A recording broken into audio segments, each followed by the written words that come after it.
A friend of mine is someone that works very hard. She will come back from her daily job to attend to household chores. She never dedicated time to take care of herself. No vacations, no fun, just work, work, work. Finally, she took a pension and went off work. I was happy for her. Unfortunately, she didn't have time to enjoy it. Within a short while, she started having health issues, and boom, she has a cancer that has spread in her body. The second story is about a friend that always insisted on taking care of herself and making a balance between work and pleasure. She worked very hard but never played with her vacations. She took good care of her looks and never joked with her health. She had no formal education but read so many books.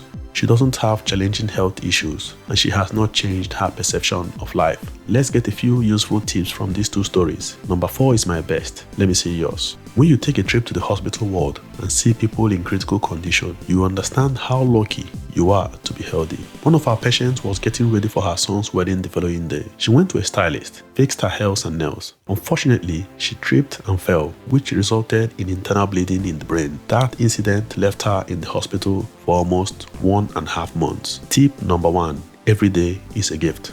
I believe everyone has a passion for something. It could be sport, business, teaching, or simply the act of giving. Some people like good food or visiting friends and family. Make sure that no day passes without you smiling or making yourself happy. Happiness is one of the indices used in evaluating success. Oh yes, it's not just about how much you make financially, but how well you can guarantee financial satisfaction.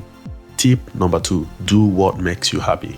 The Bible says, the gift of a man makes room for him. If you want to take care of yourself, you should learn to dedicate time for others. This looks contradictory, but helping out gives you an internal enrichment that you may not understand. The world is spherical, and that kind gesture will come back to you in a way you never expected. Tip number 3: be a gift. Speaking to my mom of more than 70 years, she told me she went for a medical checkup to control her blood pressure, cholesterol level, and blood sugar. She learned from people that have maintained good health in their old ages. Obviously, I was excited about her actions and perspective in life. In healthcare, we always emphasize prevention rather than cure. You don't have to wait to visit the doctor until you are sick. Tip number 4: take care of your health. Oftentimes we hear, we have lost him because of money, or we couldn't take care of him because there is no money to take him to the hospital. It is very important to be safe for the future, even if you presently enjoy perfect health. Life is so unpredictable and full of surprises that when misfortune comes, your trusted ones may not be there to help you. Tip number 5: